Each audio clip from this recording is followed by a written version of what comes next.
이 집에서 끝내고 싶었는데.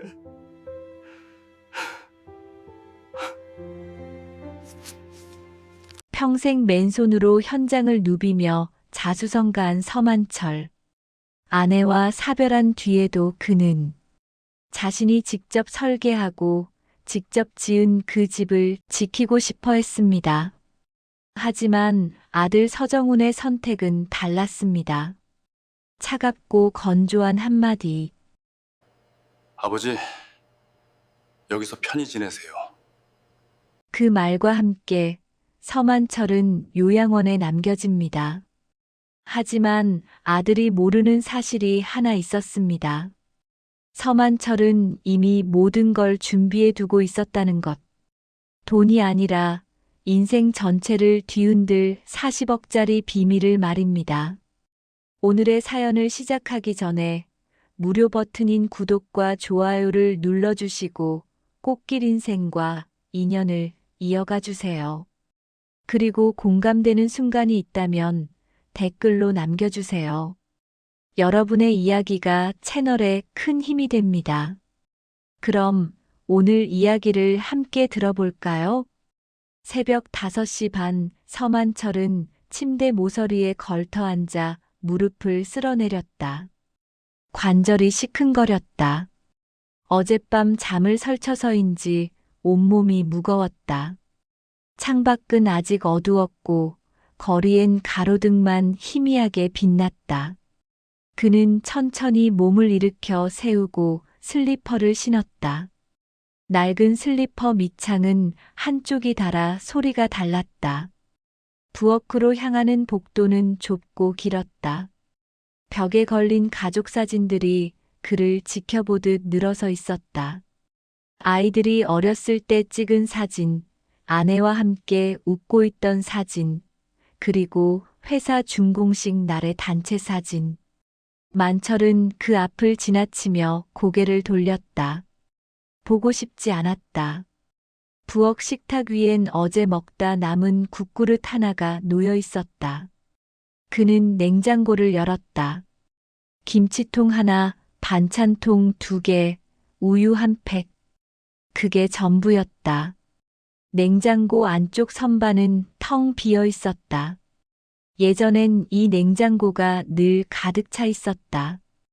아내가 살아있을 때는 만철은 물을 한 컵 따라 마셨다.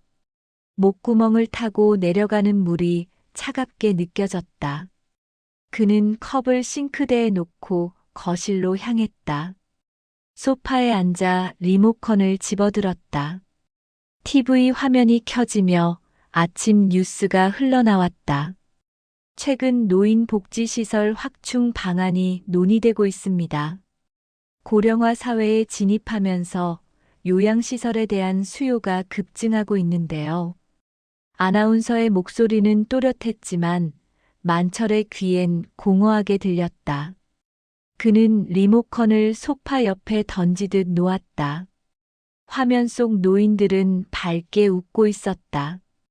요양원 정원을 거닐며 서로 손을 잡고 있는 모습이었다.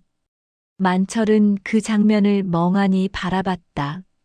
시계는 6시를 가리켰다. 평소 같으면 이 시간에 산책을 나갔다. 하지만 오늘은 몸이 움직이지 않았다. 계단을 오르내리는 것조차 버거워진 지 오래였다. 2층 침실에서 1층 거실로 내려오는 데만 10분이 넘게 걸렸다. 중간에 2번이나 멈춰서서 숨을 골라야 했다. 만철은 소파 등받이에 머리를 기댔다. 천장을 바라봤다. 페인트가 군데군데 벗겨져 있었다. 이 집은 40년 전 그가 직접 설계하고 지은 집이었다. 당시엔 모든 게 새 것이었다. 벽도, 문도, 계단도, 그리고 가족도. 거실 한쪽 벽엔 오래된 액자가 걸려 있었다. 건설 현장에서 찍은 사진이었다. 젊은 시절의 만철이 헬멧을 쓰고 청사진을 들고 서 있었다. 옆엔 동료들이 함께 웃고 있었다. 그때는 모든 게 가능할 것 같았다. 땀 흘리면 흘린 만큼 돌아왔고 약속은 지켜졌으며 사람은 믿을 만했다. 하지만 지금은 달랐다. 만철은 천천히 자리에서 일어나 액자 앞으로 갔다. 손을 뻗어 유리면을 쓸어내렸다. 먼지가 손가락에 묻었다.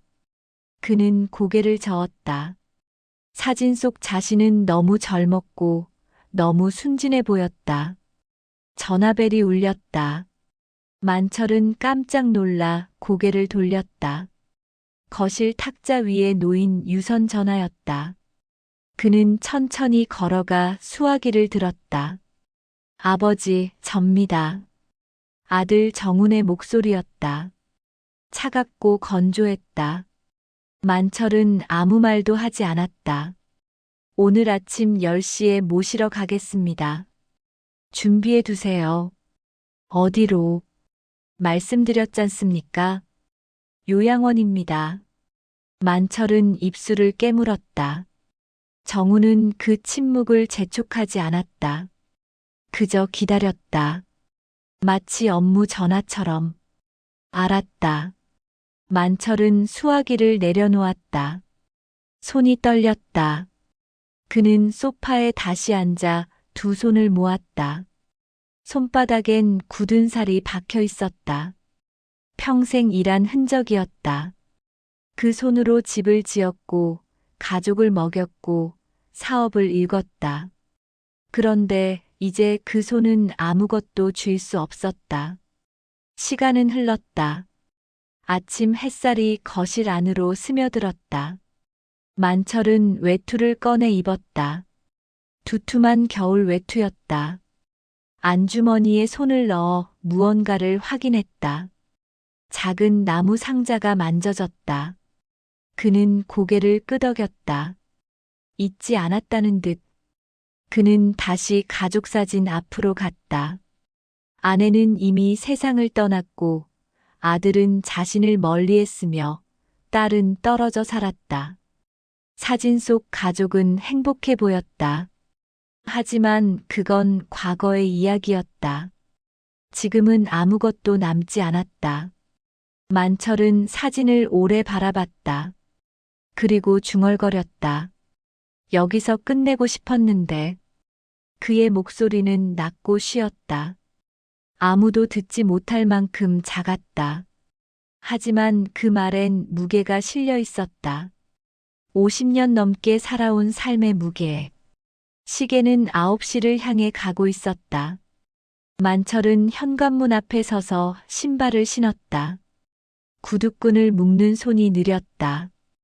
허리를 숙이는 것조차 힘겨웠다. 그는 한참을 그 자세로 있다가 천천히 몸을 일으켰다. 문을 열기 전 그는 집안을 한 번 더 둘러봤다. 거실, 부엌, 복도, 계단. 모든 게 익숙했다. 너무 익숙해서 눈을 감고도 걸을 수 있을 정도였다. 하지만 이제 이곳을 떠나야 했다. 자신의 의지가 아닌 다른 누군가의 결정으로. 만철은 문을 열었다. 찬바람이 얼굴을 스쳤다. 그는 외투깃을 세우고 문을 닫았다. 열쇠를 돌려 잠그는 소리가 복도에 울렸다. 그 소리는 어쩐지 마지막 인사처럼 들렸다. 까만색 세단이 골목 입구에 멈춰 섰다. 엔진 소리는 조용했고 차체는 먼지 하나 없이 깨끗했다. 조수석 창문이 내려가며 정훈의 얼굴이 보였다. 그는 선글라스를 낀 채 고개를 살짝 들어 아버지를 확인했다. 표정은 읽히지 않았다. 만철은 천천히 차에 다가갔다. 뒷좌석 문이 자동으로 열렸다. 그는 몸을 숙여 안으로 들어갔다.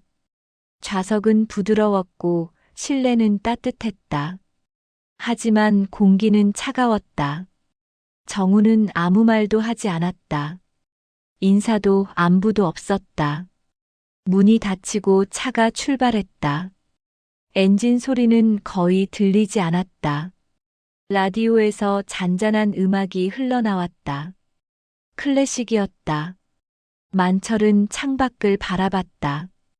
익숙한 거리가 지나갔다. 슈퍼마켓, 약국, 공원. 그가 수십 년간 걸어다닌 동네였다. 정우는 운전대를 잡고 앞만 보았다. 그의 손은 안정적이었고 자세는 반듯했다. 성공한 사람의 여유가 묻어났다. 하지만 그 여유 뒤엔 무언가 날카로운 것이 숨어 있었다. 계산 혹은 냉정함. 신호등이 바뀌었다. 차는 멈췄다.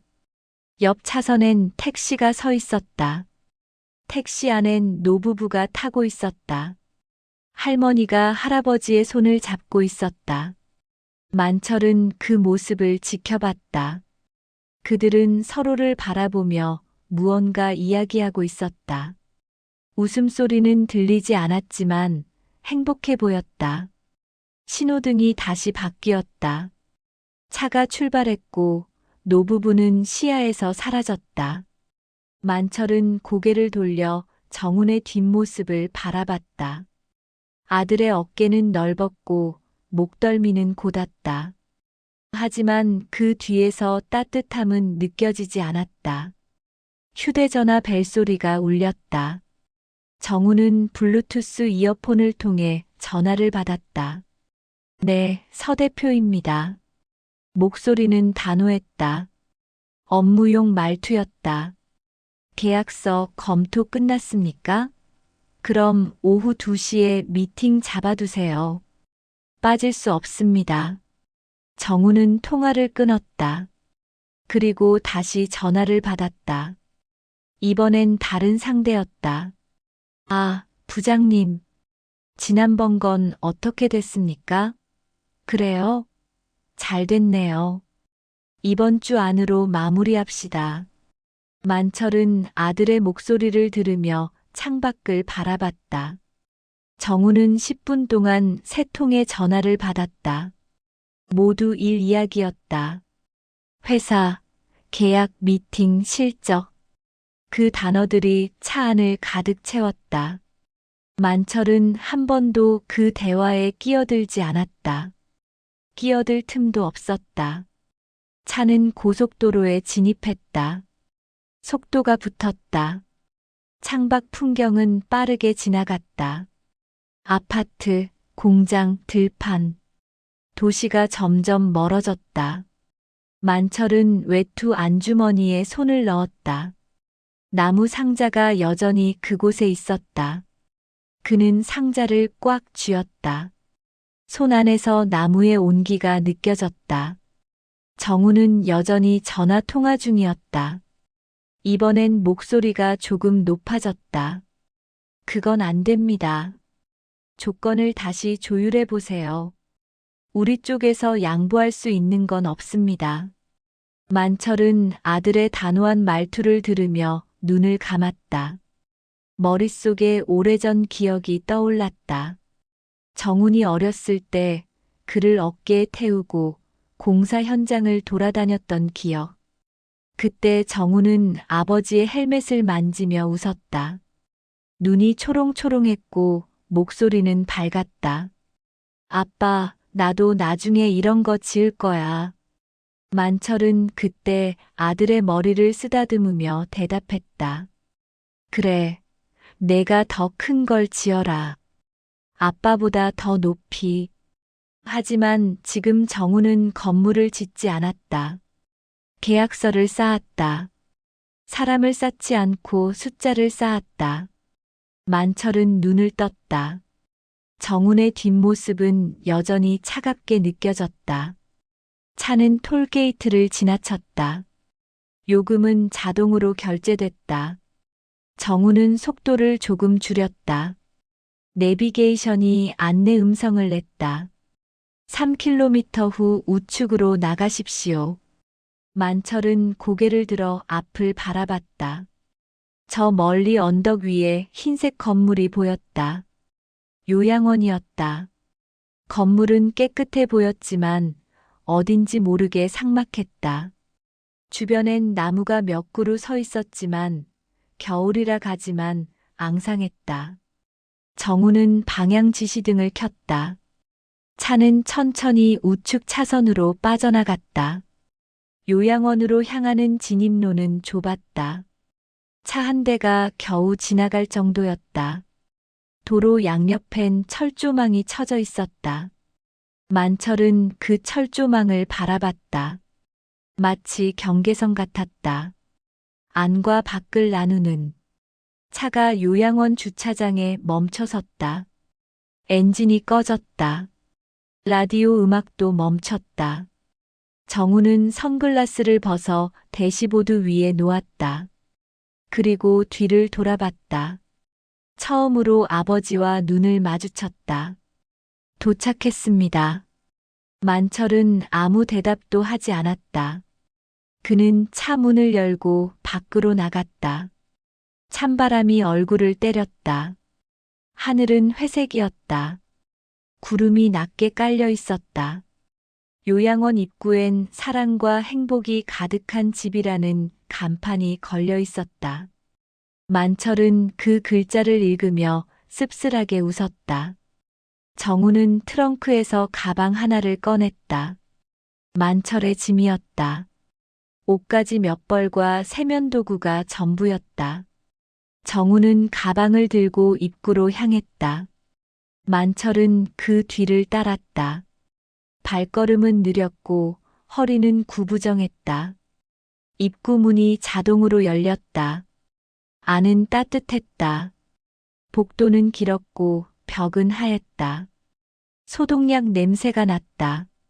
멀리서 노인들의 목소리가 들렸다. 누군가는 웃고 있었고 누군가는 기침을 했다. 만철은 그 소리를 들으며 천천히 걸었다. 그의 외투 안주머니 속에서 나무 상자는 여전히 그의 손에 쥐어져 있었다. 접수대 앞엔 중년 여성이 앉아 있었다. 그녀는 컴퓨터 화면을 보며 키보드를 두드리고 있었다. 정훈이 다가가자 고개를 들었다. 어서 오세요. 예약하신 분이시죠? 네, 서정훈입니다. 여성은 고개를 끄덕이며 서류 몇 장을 꺼냈다. 정훈은 그 서류를 받아 빠르게 훑어봤다. 시선은 중요한 부분만 짚고 넘어갔다. 계약 조건, 비용, 기간. 그는 펜을 집어들었다. 여기 사인하시면 됩니다. 정훈은 주저없이 이름을 적었다. 필체는 반듯했고 속도는 빨랐다. 마치 수백 번 해본 일처럼. 서류는 3장이었다. 그는 3장 모두에 서명했다. 만철은 그 모습을 조금 떨어진 곳에서 지켜봤다. 아들의 손은 흔들림이 없었다. 보호자 연락처는 이 번호로 하면 되나요? 네, 제 휴대전화로 하세요. 혹시 다른 보호자분은 안 계신가요? 아니요, 접니다. 여성은 고개를 끄덕이며 서류를 정리했다. 정우는 펜을 내려놓고 시계를 봤다. 11시 15분이었다. 그는 다시 여성에게 물었다. 바로 입소 가능한가요? 네, 가능합니다. 3층 302 호실입니다. 제가 안내해 드릴까요? 아니요, 괜찮습니다. 제가 모시고 가겠습니다. 정우는 만철에게 다가갔다. 그는 아버지의 팔을 가볍게 잡았다. 만철은 그 손길을 느끼며 고개를 들었다. 정우는 시선을 피했다. 가시죠. 둘은 복도를 따라 걸었다. 엘리베이터 앞에 멈춰 섰다. 버튼을 누르자 곧 문이 열렸다. 안은 비어 있었다. 정우는 만철을 먼저 들여보냈다. 그리고 자신도 들어가 3층 버튼을 눌렀다. 엘리베이터는 천천히 올라갔다. 기계음이 작게 울렸다. 만철은 거울에 비친 자신의 모습을 봤다. 얼굴은 주름투성이었고 눈가는 처져 있었다. 정우는 휴대전화를 꺼내 메시지를 확인했다. 둘 사이엔 대화가 없었다. 3층에 도착했다. 문이 열리고 복도가 나타났다. 복도는 1층보다 조용했다. 간호사 한 명이 카트를 밀고 지나갔다. 그녀는 정훈과 만철을 보고 가볍게 고개를 숙였다. 302 호실은 복도 끝에 있었다. 정훈은 문을 열었다. 안은 작았다. 침대 하나, 옷장 하나, 작은 테이블 하나. 창문은 하나 있었지만 밖은 주차장이 보일 뿐이었다. 정우는 가방을 침대 옆에 내려놓았다. 여기서 지내시면 됩니다. 만철은 방 안을 둘러봤다. 벽은 하얗고 바닥은 차갑게 느껴졌다. 그는 창가로 걸어가 밖을 내다봤다. 주차장엔 차들이 몇 대 서 있었다. 정훈의 까만 세단도 보였다. 정훈은 시계를 다시 봤다. 그는 만철에게 다가가 말했다. 아버지, 여기서 편히 지내세요. 목소리는 건조했다. 감정이 실리지 않았다. 마치 업무 보고를 마치는 것처럼. 만철은 고개를 돌려 아들을 봤다. 정우는 이미 문 쪽으로 몸을 돌리고 있었다. 몸조리 잘하세요. 정우는 문을 열고 나갔다. 문이 닫혔다. 만철은 그 자리에 서서 문을 바라봤다. 복도에서 발소리가 멀어졌다. 엘리베이터 문 여는 소리가 희미하게 들렸다. 그리고 침묵. 만철은 창가로 다시 갔다. 정훈이 주차장으로 걸어가는 모습이 보였다. 그는 차 문을 열고 안으로 들어갔다. 시동이 걸렸다. 차는 천천히 후진했다. 정우는 고개를 한 번도 들어 위를 보지 않았다. 요양원을 돌아보지 않았다. 차는 진입로를 따라 빠져나갔다. 속도는 빨랐다. 만철은 그 차가 완전히 사라질 때까지 지켜봤다. 차는 곧 시야에서 사라졌다. 도로 위로 사라졌다. 마치 처음부터 없었던 것처럼. 만철은 창문에 손을 짚었다. 유리는 차갑게 느껴졌다. 그는 한참을 그 자세로 서 있었다. 밖은 여전히 회색이었다. 하늘엔 해가 보이지 않았다. 뒤에서 노크 소리가 들렸다. 만철은 고개를 돌렸다. 간호사가 문을 열고 들어왔다. 어르신, 점심시간입니다. 식당으로 가실까요? 만철은 고개를 저었다. 괜찮습니다. 간호사는 잠시 망설이다 고개를 끄덕였다. 그럼 나중에 방으로 가져다 드릴게요. 그녀는 문을 닫고 나갔다. 다시 침묵이 찾아왔다. 만철은 침대에 앉았다. 매트리스는 딱딱했다. 그는 외투를 벗지 않았다. 안주머니에 손을 넣어 나무 상자를 꺼냈다. 상자는 작았다. 손바닥만 했다. 오래된 나무로 만들어졌고 표면엔 흠집이 몇 개 있었다. 만철은 상자를 열었다. 안엔 서류 몇 장이 접혀 있었다. 그는 서류를 꺼내 펼쳤다. 첫 번째 서류는 채권 증서였다. 정훈의 회사에 대한 채권. 만철이 10년 전 회사 위기 때 빌려준 돈이었다. 40억. 정훈은 그 돈을 갚지 않았다. 잊었다고 했다. 만철은 그때 아무 말도 하지 않았다. 두 번째 서류는 법무법인 명함이었다. 만철의 오랜 지인이 운영하는 곳이었다. 명함 뒷면엔 손으로 쓴 메모가 있었다. 필요하면 언제든 연락하세요. 만철은 명함을 오래 들여다봤다. 그는 서류를 다시 상자에 넣었다. 그리고 상자를 외투 안주머니에 도로 넣었다. 그의 눈빛이 천천히 바뀌었다. 처음 요양원에 도착했을 때의 무기력한 눈빛이 아니었다. 뭔가 다른 것이 그 안에 스며들고 있었다. 만철은 창밖을 다시 바라봤다. 주차장은 여전히 텅 비어 보였다. 하지만 그의 시선은 더 이상 공허하지 않았다. 그는 낮게 중얼거렸다. 그래, 이제 내가 움직일 차례지. 목소리는 작았지만 단단했다. 창밖 바람이 나뭇가지를 흔들었다. 앙상한 가지들이 서로 부딪히며 소리를 냈다. 만철은 그 소리를 들으며 천천히 미소 지었다. 그 미소는 슬프지 않았다. 오히려 차가웠다. 저녁이 되었다. 복도엔 저녁 식사를 알리는 방송이 흘러나왔지만 만철은 움직이지 않았다. 그는 여전히 침대에 앉아 창밖을 바라보고 있었다. 해는 이미 지고 있었다. 하늘은 주황빛에서 보라빛으로 물들어가고 있었다. 간호사가 다시 노크를 했다. 만철은 들어오세요라고 말했다. 문이 열리고 쟁반을 든 간호사가 들어왔다. 쟁반 위엔 죽 한 그릇과 반찬 몇 가지가 놓여 있었다. 어르신, 저녁 식사 가져왔어요.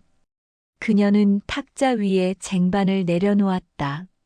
만철은 고개를 끄덕였다. 고맙습니다. 천천히 드세요. 다 드시면 벨 눌러주세요. 간호사는 문을 닫고 나갔다.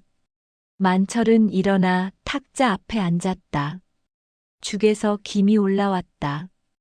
그는 숟가락을 들어 한 입 떠먹었다. 맛은 밋밋했다. 간이 약했다. 하지만 그는 불평하지 않았다. 천천히 죽을 비웠다. 식사를 마친 뒤 만철은 다시 침대에 앉았다.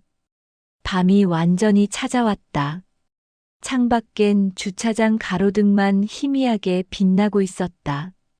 그는 외투를 벗어 옷장에 걸었다. 하지만 그 전에 안주머니에서 나무 상자를 꺼냈다. 상자를 침대 옆 서랍에 넣으려다 멈췄다. 그는 다시 상자를 열었다. 안에 있던 서류들을 하나씩 꺼내 침대 위에 펼쳤다. 채권 증서, 법무법인 명함, 그리고 또 하나. 그가 미처 확인하지 못한 서류. 세 번째 서류는 사진이었다. 오래된 폴라로이드 사진이었다.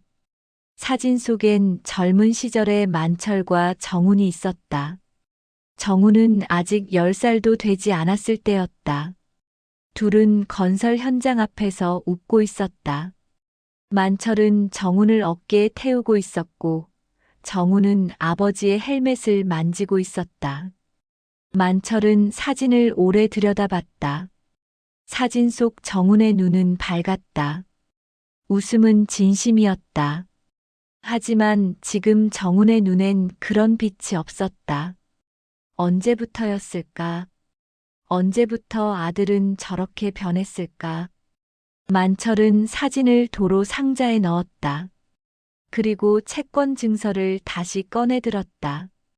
증서엔 금액이 적혀 있었다. 40억. 정훈이 회사를 살리기 위해 급히 필요했던 돈. 만철은 그때 아무 조건 없이 돈을 빌려줬다. 아들을 믿었기 때문이다. 하지만 정훈은 그 돈을 갚지 않았다. 회사가 정상화된 뒤에도, 수익이 늘어난 뒤에도, 만철이 몇 번 물었을 때 정훈은 이렇게 말했다. 아버지, 그건 투자 아니었습니까? 가족끼리 돈 이야기하는 게 아니죠. 만철은 그때 더 이상 묻지 않았다. 하지만 잊지도 않았다. 그는 채권 증서를 법적으로 유효하게 만들어 두었다. 언젠가 필요할 때를 대비해서 만철은 채권 증서를 접어 상자에 넣었다. 그리고 법무법인 명함을 다시 꺼냈다. 명함 앞면엔 변호사 이름과 연락처가 적혀 있었다. 법무법인 정혜, 대표 변호사 김태석. 만철은 명함을 손가락으로 쓸어내렸다. 김태석은 만철의 오랜 친구였다. 둘은 젊은 시절 함께 일했다. 만철이 건설 현장에서 일할 때 김태석은 법학을 공부했다. 둘은 서로 다른 길을 걸었지만 우정은 유지했다. 김태석은 지금 서울에서 가장 신뢰받는 변호사 중 한 명이었다. 만철은 명함을 상자에 넣고 상자를 닫았다. 그리고 상자를 서랍 깊숙이 넣었다. 서랍을 닫는 소리가 방 안에 울렸다. 그는 자리에 누웠다. 천장을 바라봤다. 형광등이 희미하게 빛나고 있었다.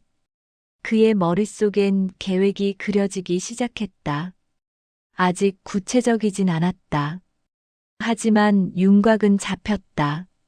정훈이 무엇을 잃어야 하는지 만철은 알고 있었다. 돈이 아니었다. 신뢰였다. 명예였다. 정훈이 가장 소중하게 여기는 것. 만철은 눈을 감았다. 하지만 잠은 오지 않았다. 그의 머릿속엔 여러 장면이 스쳐 지나갔다. 정훈이 어렸을 때 함께 놀이터에 갔던 날. 정훈이 대학에 합격했을 때 함께 축하했던 날.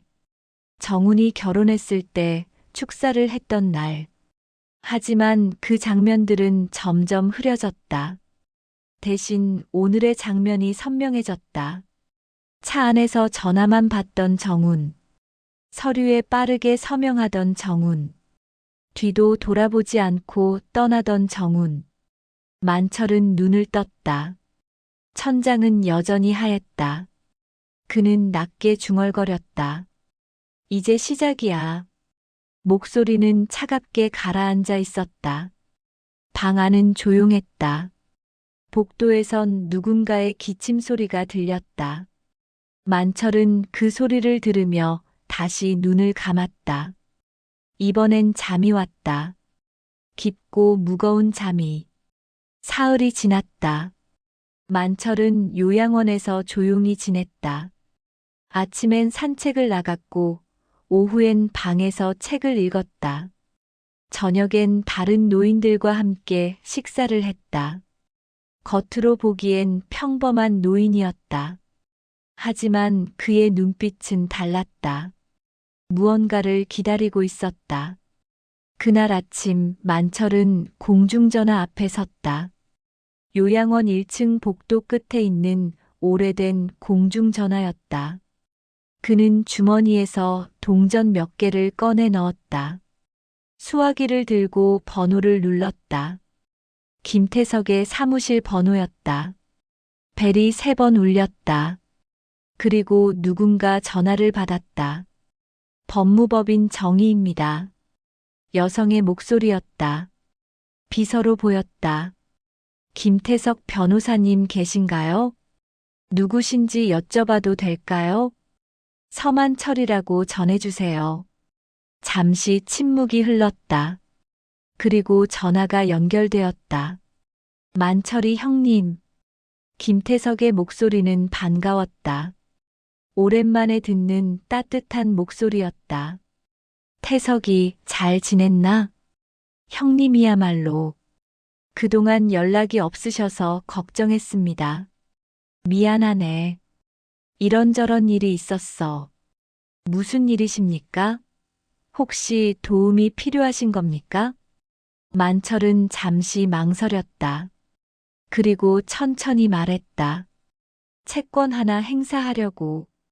전화 너머로 김태석이 숨을 고르는 소리가 들렸다. 알겠습니다.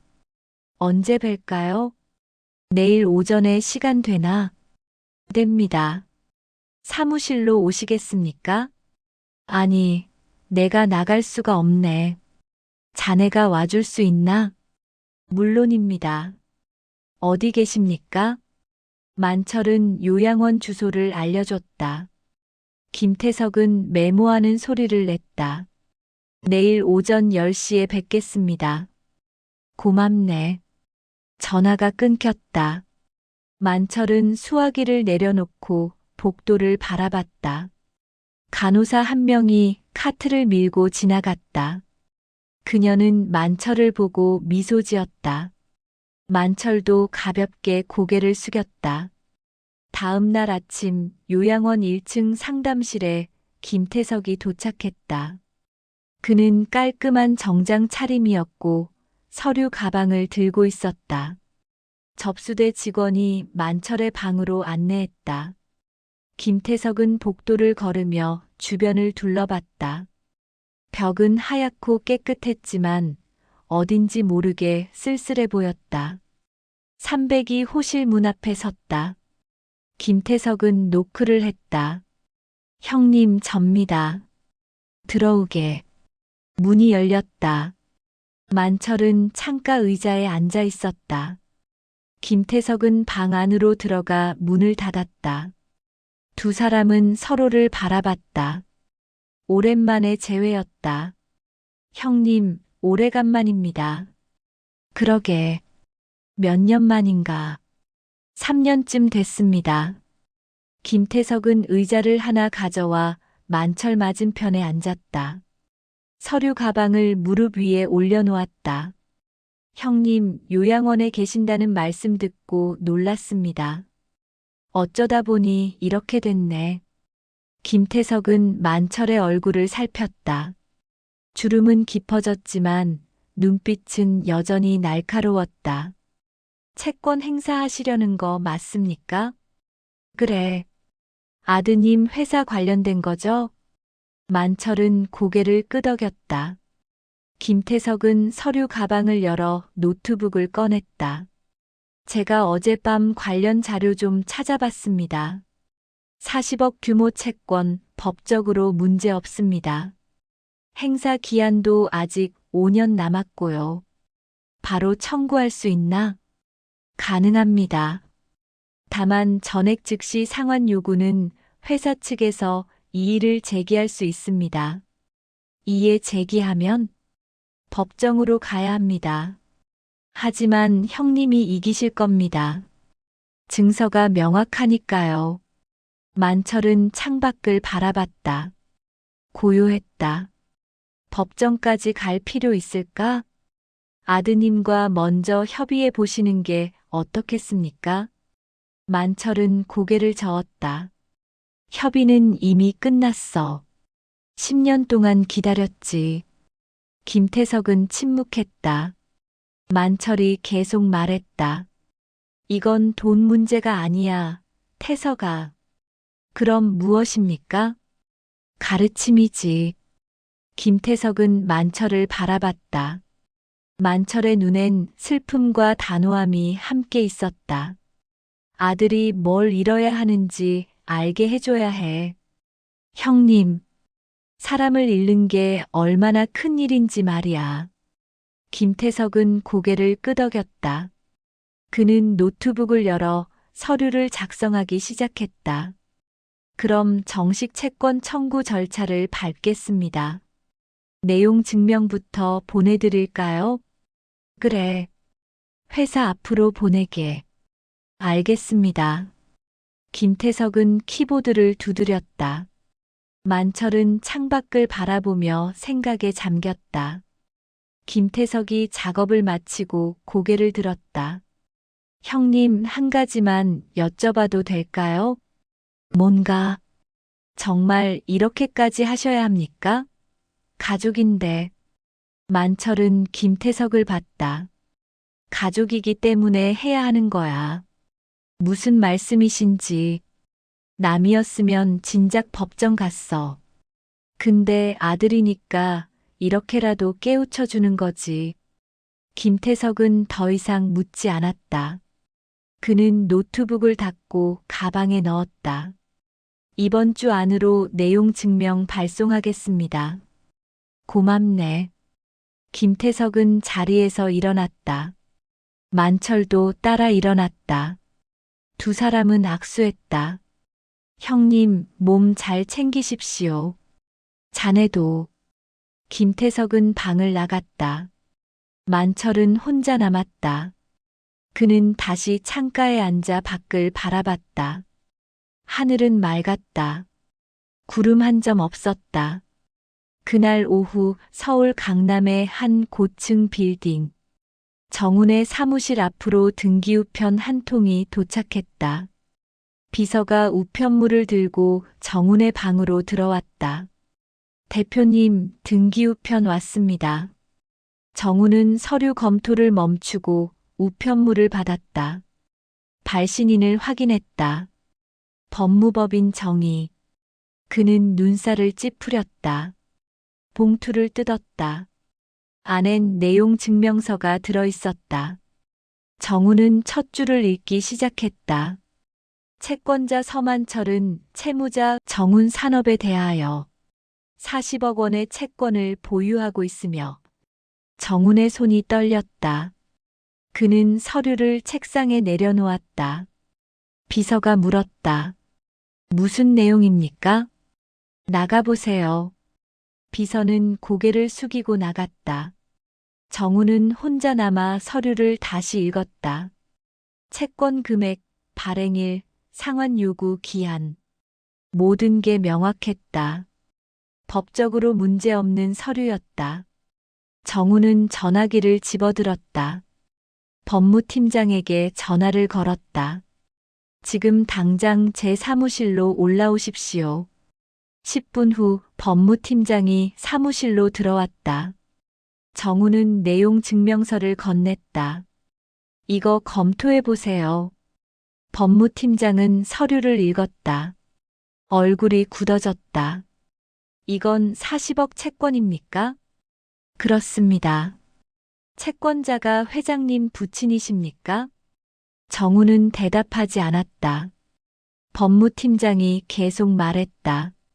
법적으로 유효합니다.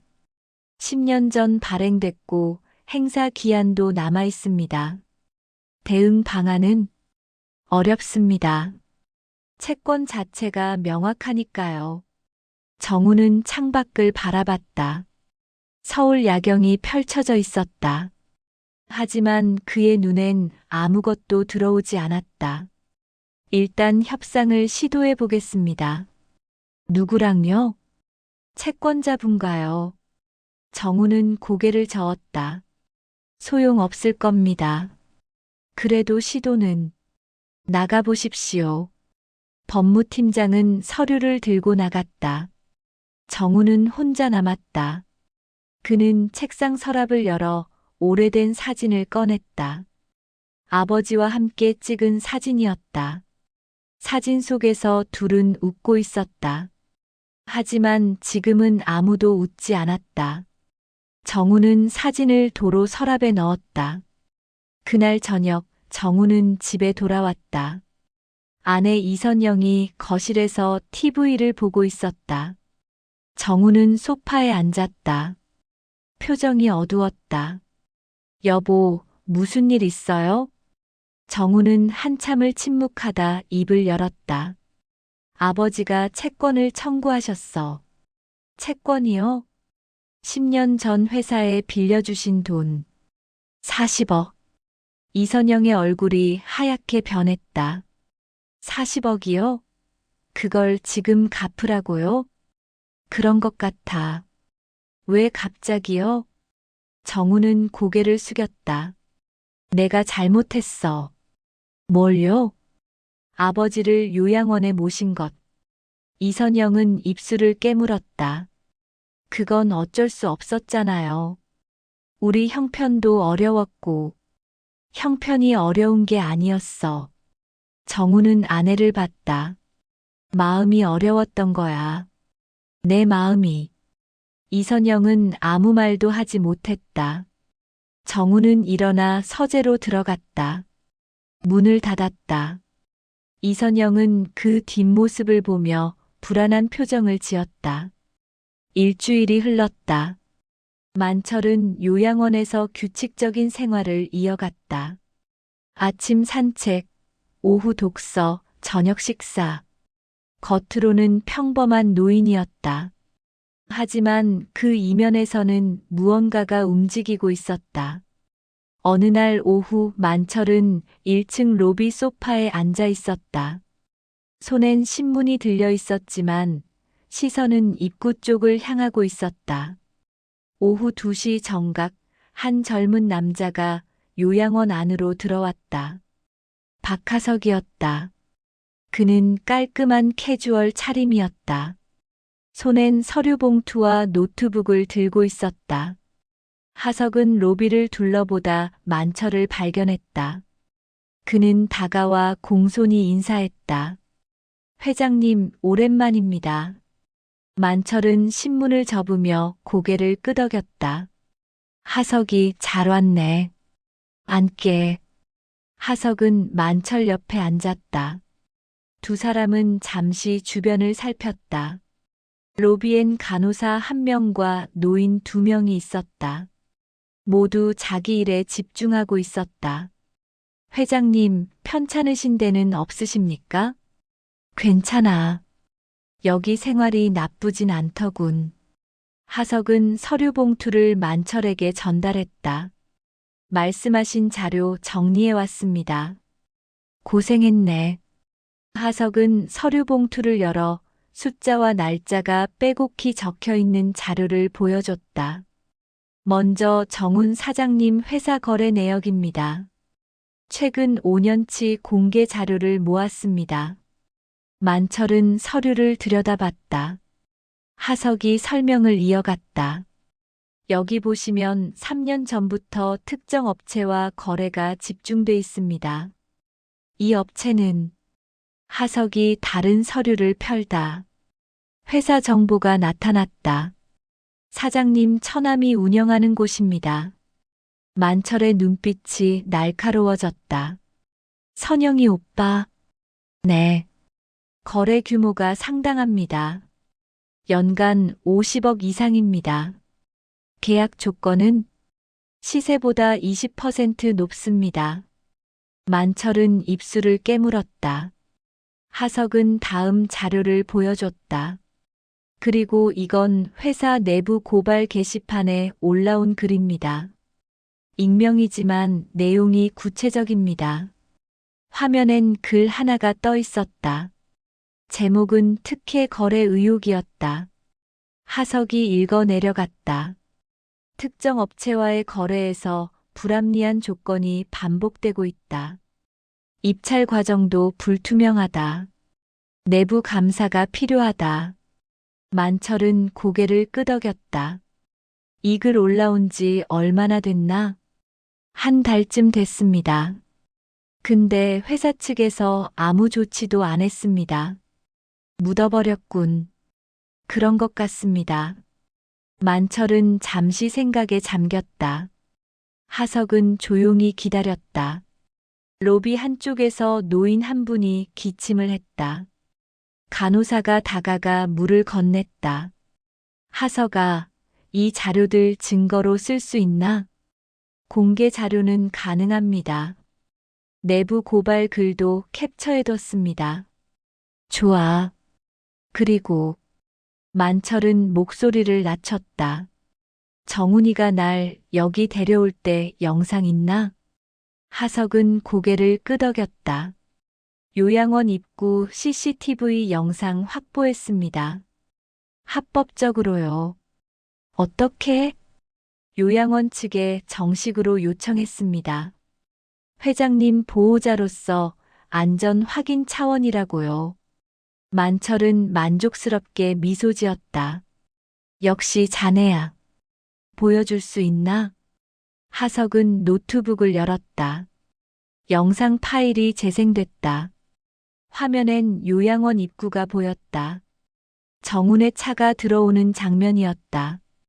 영상 속에서 만철이 차에서 내렸다. 정훈은 트렁크에서 가방을 꺼냈다. 두 사람은 입구로 걸어갔다. 정훈의 표정은 무표정했다. 만철은 천천히 걸었다. 접수대에서 서류를 작성하는 장면이 이어졌다. 정훈은 빠르게 서명했다. 만철은 조금 떨어진 곳에 서 있었다. 그리고 방으로 올라가는 장면. 정훈이 만철을 방에 두고 나오는 장면. 마지막은 정훈이 차로 돌아가는 장면이었다. 그는 한 번도 뒤를 돌아보지 않았다. 차에 타고 시동을 걸고 떠났다. 영상이 끝났다. 만철은 화면을 오래 바라봤다. 표정은 굳어 있었다.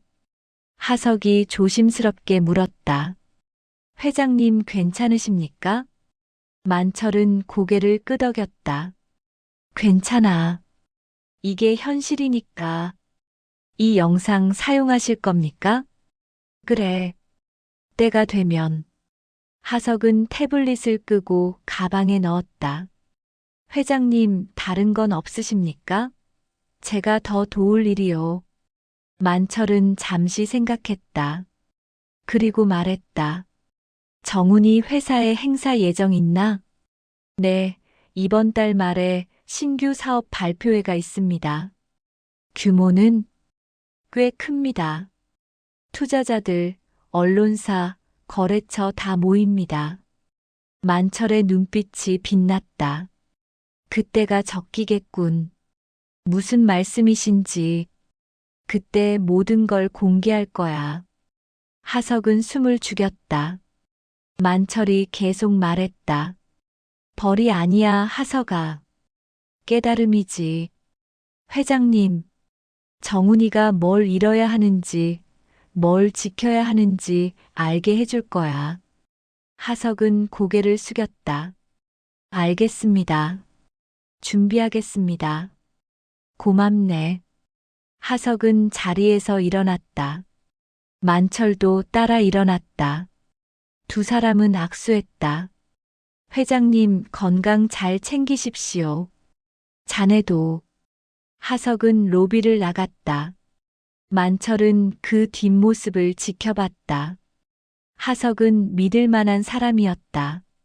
10년 넘게 함께 일하며 쌓은 신뢰였다. 만철은 다시 소파에 앉았다. 신문을 펼쳤다. 하지만 글자는 눈에 들어오지 않았다. 머릿속엔 계획이 완성되어 가고 있었다. 며칠 후 만철의 방으로 김태석이 다시 찾아왔다. 그는 두툼한 서류를 들고 있었다. 형님, 채권 청구 후속 조치 관련해서 왔습니다. 만철은 서류를 받아 펼쳤다. 안엔 법률 검토 의견서와 향후 절차가 정리돼 있었다. 회사 측에서 아직 답변 없습니까? 네, 내용 증명받고 일주일 됐는데 아무 연락 없습니다. 그럼 다음 단계로 가야겠군. 김태석은 고개를 끄덕였다.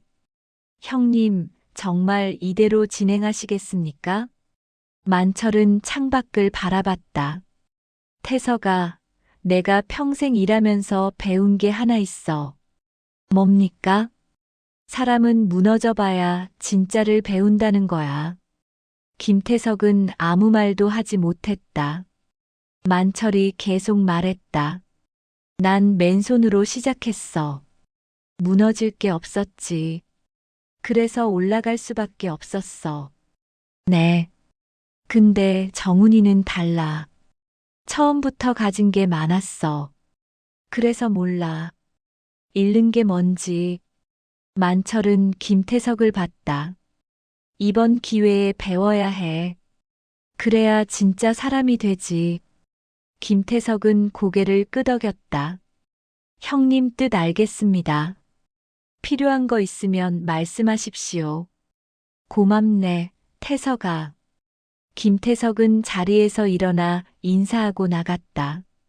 만철은 혼자 남아 서류를 다시 펼쳤다. 하나하나 꼼꼼히 확인했다. 모든 퍼즐 조각이 맞춰지고 있었다. 그날 밤 만철은 침대에 누워 천장을 바라봤다. 마음 한쪽이 무거웠다. 하지만 이건 필요한 일이었다. 정훈을 위해서, 그리고 자신을 위해서. 만철은 눈을 감았다. 머릿속에 젊은 시절 정훈의 모습이 떠올랐다. 밝게 웃던 모습, 아버지를 따라다니던 모습, 그 모습을 다시 보고 싶었다. 진심 어린 웃음을. 조금만 기다려라, 정훈아. 만철은 중얼거렸다. 방 안은 조용했다. 복도에서 간호사의 발소리가 지나갔다. 만철은 깊은 잠에 빠져들었다. 20일이 지났다. 정훈의 회사는 서서히 흔들리기 시작했다. 표면적으론 평온해 보였지만 내부에선 균열이 퍼지고 있었다. 그날 아침 정훈은 사무실에 출근했다. 책상 위엔 서류가 산더미처럼 쌓여 있었다. 그는 의자에 앉아 한숨을 쉬었다. 지난 3주 동안 제대로 잠을 자지 못했다. 아버지의 채권 청구가 머릿속을 떠나지 않았다. 비서가 노크를 하며 들어왔다. 대표님, 오전 회의 준비됐습니다. 알겠어. 정훈은 일어나 회의실로 향했다. 회의실엔 이미 임원들이 앉아 있었다. 재무이사, 영업이사, 법무팀장. 모두 긴장한 표정이었다. 정훈이 자리에 앉자 재무이사가 보고를 시작했다. 대표님, 이번 분기 실적 보고 드리겠습니다. 화면에 그래프가 나타났다. 매출은 전년 대비 10% 감소했다. 영업이익은 더 크게 떨어졌다. 왜 이렇게 됐습니까? 재무이사가 대답했다. 주요 거래처 3곳이 계약갱신을 보류했습니다. 이유가 뭡니까? 회사 재무 상태에 대한 우려라고 합니다. 정훈은 눈을 감았다. 채권 문제였다. 40억 원 규모의 채권이 공개되면서 거래처들이 불안해한 것이다. 영업이사가 말을 이었다. 신규 계약 건도 2건이 무산됐습니다. 상대 측에서 갑자기 검토 기간을 연장하겠다고. 연장이 아니라 회피겠죠. 정훈의 목소리는 냉정했다. 영업이사는 고개를 숙였다. 법무팀장이 보고를 이어갔다. 대표님, 채권 문제 관련해서도 말씀드릴 게 있습니다. 말해보세요. 채권자 측 변호사한테서 연락이 왔습니다. 이번 주 안으로 답변 없으면 법적 절차에 들어간다고 합니다. 회의실이 조용해졌다. 모두 정훈을 바라봤다. 정훈은 창밖을 보며 말했다.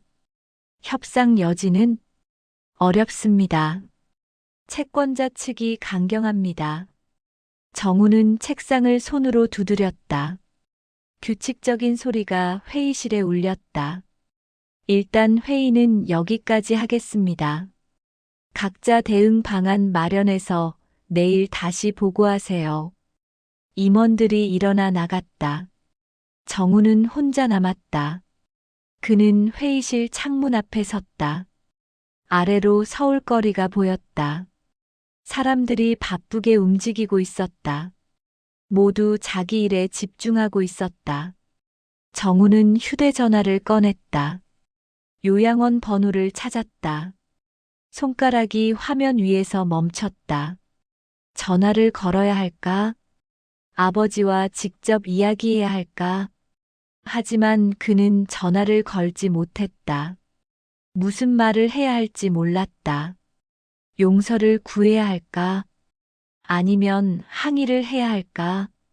머릿속이 복잡했다. 그때 비서가 다시 노크를 했다. 대표님, 기자 한 분이 인터뷰 요청하셨습니다. 거절해. 경제지 기자인데 신규 사업 발표에 관련해서라고 합니다. 정훈은 잠시 생각했다. 발표회는 일주일 후였다.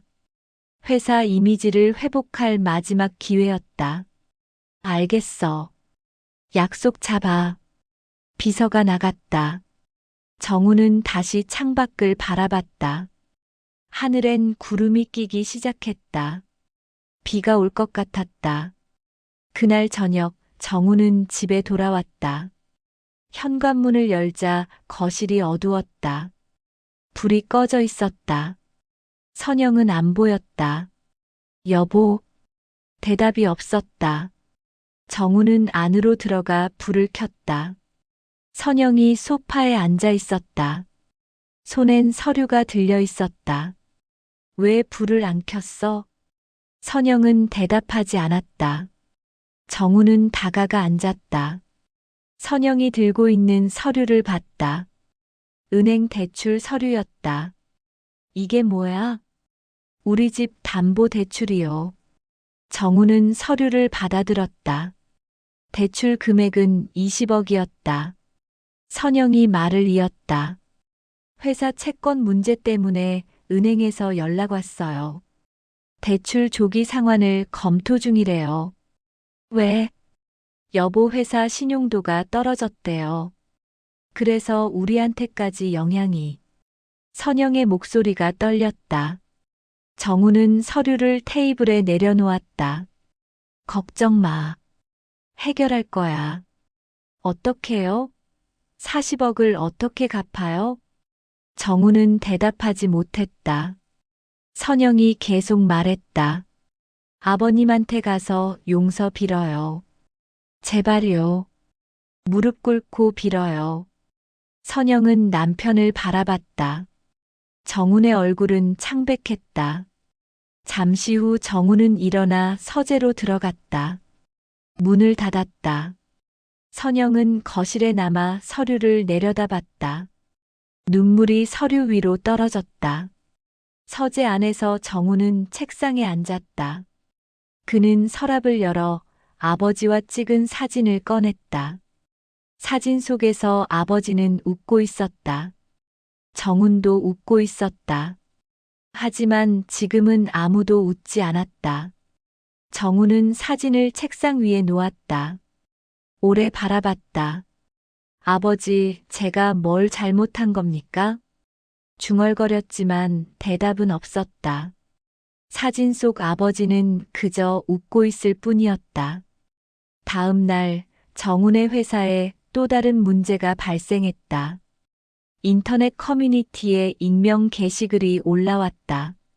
정훈 산업 내부 고발합니다.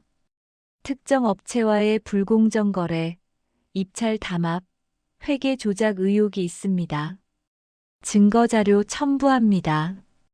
게시글엔 회사 내부 문서 사본이 첨부돼 있었다. 거래 내역, 계약서, 이메일 캡처, 모두 진짜였다. 게시글은 빠르게 퍼졌다. 조회수는 몇 시간 만에 10,000건을 넘었다. 댓글도 수백 개가 달렸다. 역시 대기업은 다 똑같네. 이런 회사가 어떻게 운영되는 거야? 내부자 고발 용기 있네. 응원합니다. 정우는 사무실에서 모니터를 보고 있었다. 얼굴은 새하얗게 질렸다. 비서가 급히 들어왔다.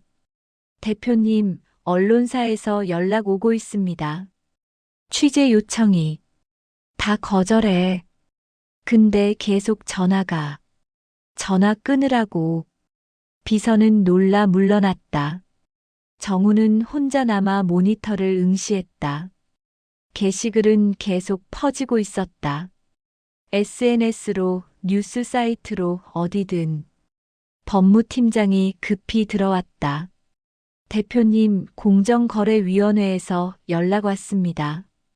조사 착수한다고 합니다. 정우는 의자에 푹 주저앉았다. 끝났군. 대표님? 다 끝났어요. 법무팀장은 어쩔 줄 몰라 했다. 정우는 창밖을 바라봤다. 하늘은 잔뜩 찌푸려 있었다. 비가 내리기 시작했다. 빗방울이 창문을 타고 흘러내렸다. 정우는 그 빗줄기를 따라 시선을 내렸다. 아래로, 아래로, 땅으로. 그의 머릿속에 아버지의 목소리가 들렸다. 정우나, 사람을 쌓아야지 숫자를 쌓으면 안 돼. 옛날, 아주 오래전에 들었던 말이었다. 그때는 이해하지 못했다. 하지만 지금은 알 것 같았다. 너무 늦게. 정우는 책상 서랍을 열어 편지지를 꺼냈다. 펜을 들었다. 손이 떨렸다. 하지만 그는 천천히 글자를 쓰기 시작했다.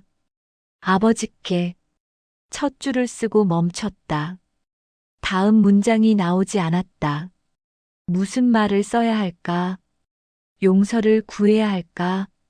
아니면 설명을 해야 할까? 정우는 한참을 펜을 든 채 앉아 있었다. 창밖에선 비가 계속 내렸다. 세상을 씻어내리듯. 사흘 후 정우는 요양원을 찾았다. 주차장에 차를 세웠다. 엔진을 끄고 한참을 앉아 있었다. 요양원 건물을 올려다봤다. 3층 어딘가에 아버지가 있었다. 정우는 차에서 내려 입구로 걸었다. 발걸음은 무겁고 느렸다. 자동문이 열렸다. 복도의 소독약 냄새가 코를 찔렀다. 접수대를 지나 엘리베이터를 탔다. 3층 버튼을 눌렀다. 엘리베이터가 올라가는 동안 정우는 거울 속 자신을 봤다. 수척하고 초라한 모습이었다. 3층에 도착했다.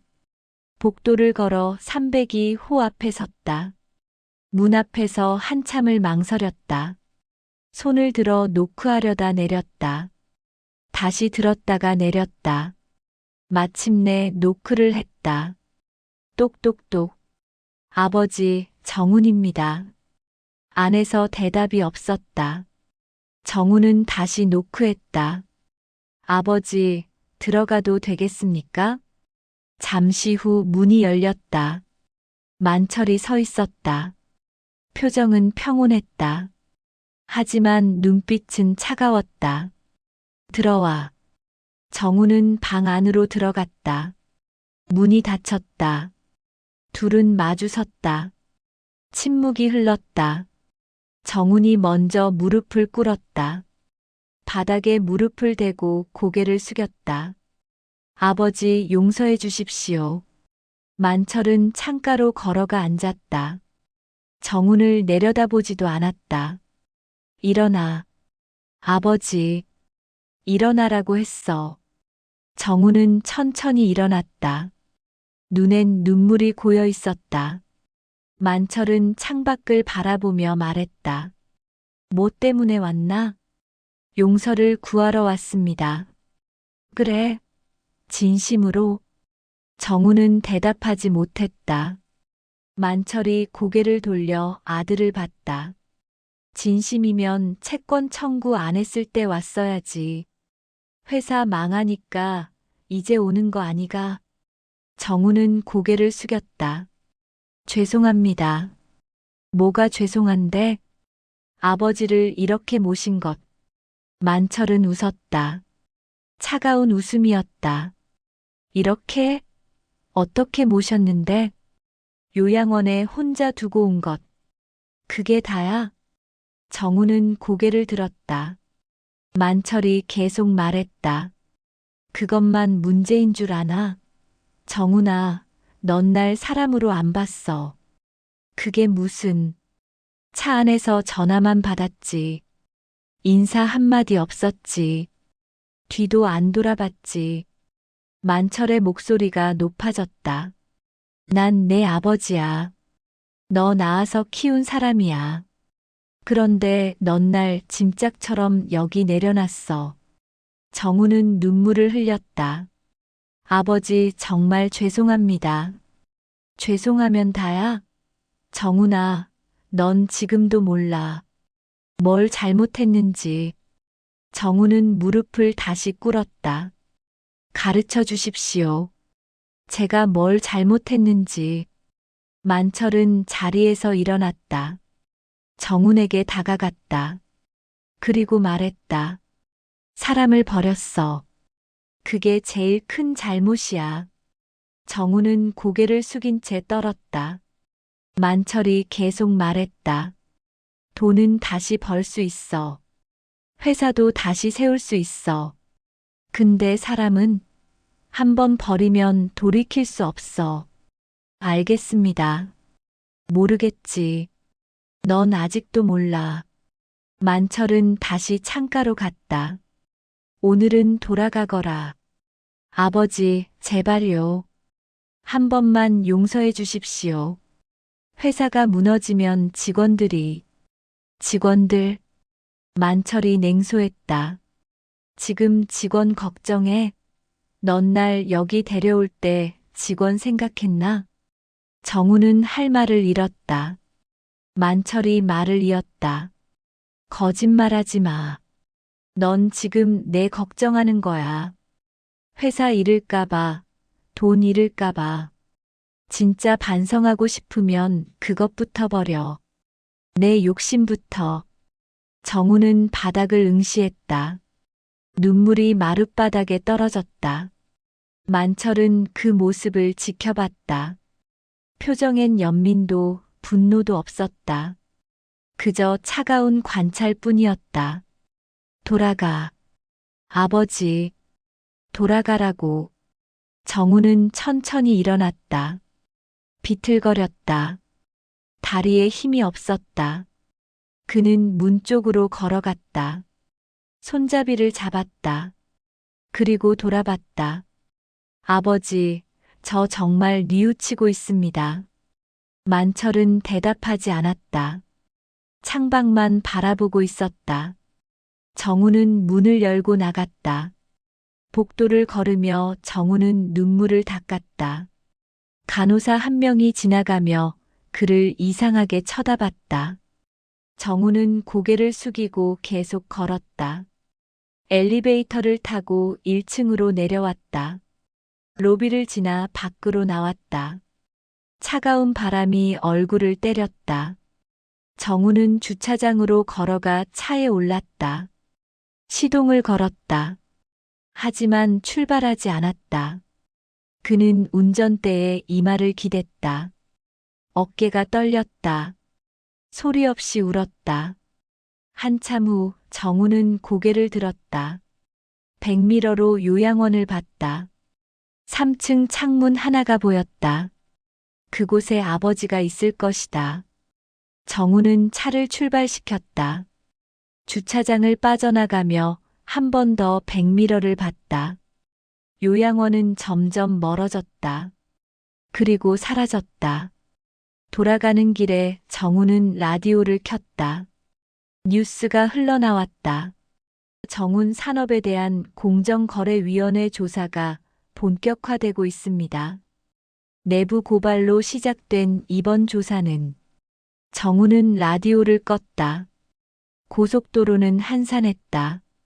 차는 빠르게 달렸다. 하지만 정운의 마음은 무거웠다. 집에 도착했을 때 선영이 현관에서 기다리고 있었다. 어떻게 됐어요? 정우는 고개를 저었다. 안 됐어. 용서 안 해주셨어요? 정우는 현관을 지나 거실로 들어갔다. 소파에 앉았다. 선영이 따라 들어와 옆에 앉았다. 그럼 어떡해요? 회사는요? 정우는 천장을 올려다봤다. 모르겠어. 여보, 정말 모르겠어. 어떻게 해야 할지. 선영은 남편의 손을 잡았다. 포기하지 마요. 다른 방법을 찾아봐요. 정우는 아내를 봤다. 다른 방법? 뭐가 있는데? 변호사 선임해서 법적으로 대응하든가. 아버지 상대로 소송하라고. 정우는 손을 빼냈다. 그건 안 돼. 아무리 그래도 아버지인데. 선영은 입술을 깨물었다. 정우는 일어나 서재로 들어갔다. 문을 닫았다. 서재 안에서 정우는 책상에 앉았다. 며칠 전 쓰다 만 편지가 놓여 있었다. 아버지께 그 한 줄만 쓰여 있었다. 정우는 펜을 들었다. 다시 쓰기 시작했다. 아버지께 제가 평생 드려야 할 말을 이제야 합니다. 미안합니다. 그리고 감사합니다. 펜이 멈췄다. 다음 문장이 떠오르지 않았다. 정우는 편지를 구겨 쓰레기통에 버렸다. 창밖을 봤다. 밤이었다. 별이 보이지 않았다. 구름이 하늘을 덮고 있었다. 정우는 책상 서랍을 열어 아버지와 찍은 사진을 꺼냈다. 오래 바라봤다. 사진 속에서 둘은 웃고 있었다. 아버지, 저 정말 뉘우치고 있습니다. 믿어주세요. 중얼거렸지만 사진 속 아버지는 대답하지 않았다. 그저 옛날의 미소만 간직하고 있을 뿐이었다. 일주일이 지났다. 드디어 정운 산업 신규 사업 발표의 날이 왔다. 서울 강남의 한 특급 호텔 대연회장. 오후 2시 행사가 시작될 예정이었다. 연회장은 화려하게 꾸며져 있었다. 샹들리에가 빛나고 무대엔 대형 스크린이 설치돼 있었다. 좌석엔 200여 명의 하객이 앉아 있었다. 투자자, 언론인, 거래처 임원들이었다. 정우는 무대 뒤 대기실에서 거울을 봤다. 정장은 흠잡을 데 없었고 넥타이는 반듯했다. 하지만 얼굴은 창백했다. 지난 일주일 동안 제대로 먹지도 자지도 못했다. 선영이 옆에 서 있었다. 여보, 괜찮아요? 괜찮아지. 오늘만 잘하면 돼요. 회사 이미지 회복할 마지막 기회예요. 정우는 고개를 끄덕였다. 하지만 가슴 한쪽이 무거웠다. 불길한 예감이 들었다. 사회자가 대기실로 들어왔다. 대표님, 5분 후 시작합니다. 알겠습니다. 정우는 마지막으로 옷매무새를 다듬었다. 심호흡을 했다. 선영이 남편의 손을 꽉 쥐었다. 잘하고 와요. 정우는 대기실을 나섰다. 무대 옆 계단을 올라 커튼 뒤에 섰다. 연회장에서 음악이 흘러나왔다. 조명이 어두워졌다. 사회자가 무대로 나왔다. 신사숙녀 여러분, 오늘 이 자리에 참석해 주셔서 감사합니다. 지금부터 정운 산업의 신규 사업 발표회를 시작하겠습니다. 정운 대표님을 모시겠습니다. 박수가 터져 나왔다. 정운은 무대로 걸어 나갔다. 조명이 그를 비췄다. 그는 연단 앞에 섰다. 마이크를 잡았다. 안녕하십니까? 정운 산업 대표 서정운입니다. 그의 목소리는 안정적이었다. 청중은 집중했다. 오늘 저희가 준비한 신규 사업은 친환경 건축 자재 개발입니다. 기후 변화가 심각해지는 지금 건축업계도 책임감을 가져야 합니다. 저희는 그때였다. 연회장 뒤편 문이 열렸다. 휠체어 한 대가 천천히 들어왔다. 휠체어를 미는 사람은 박하석이었다. 휠체어에 앉은 사람은 만철이었다. 정우는 그 모습을 보고 얼어붙었다. 마이크를 든 손이 떨렸다. 청중도 뒤를 돌아봤다. 웅성거림이 일었다. 만철은 연회장 중앙 통로를 따라 천천히 앞으로 나아갔다. 하석은 조용히 휠체어를 밀었다. 만철의 표정은 평온했다. 하지만 눈빛은 날카로웠다. 정우는 사회자를 봤다. 사회자는 당황한 표정으로 서 있었다. 정우는 마이크에 대고 말했다.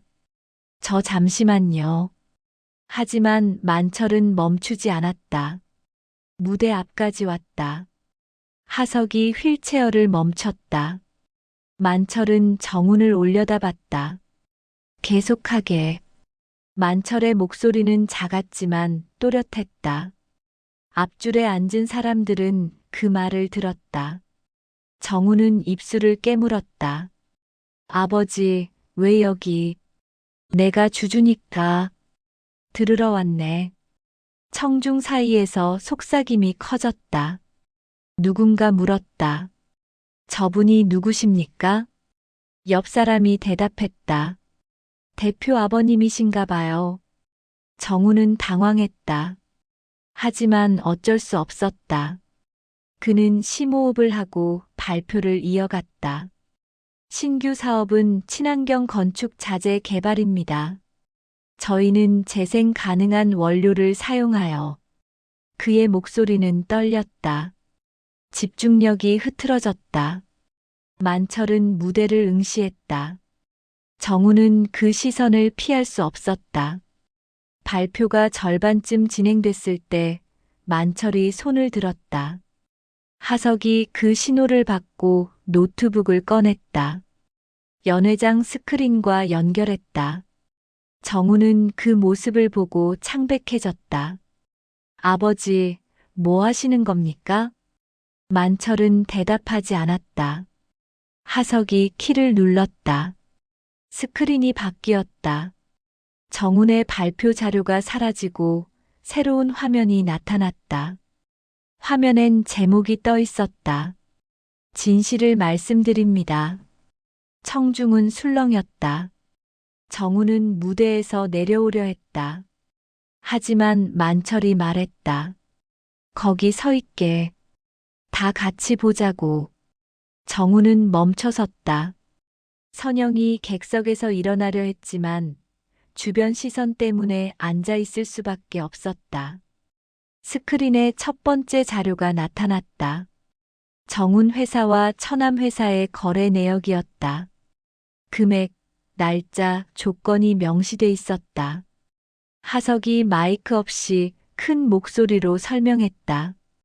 이 자료는 정훈 산업에 공개된 거래 내역입니다.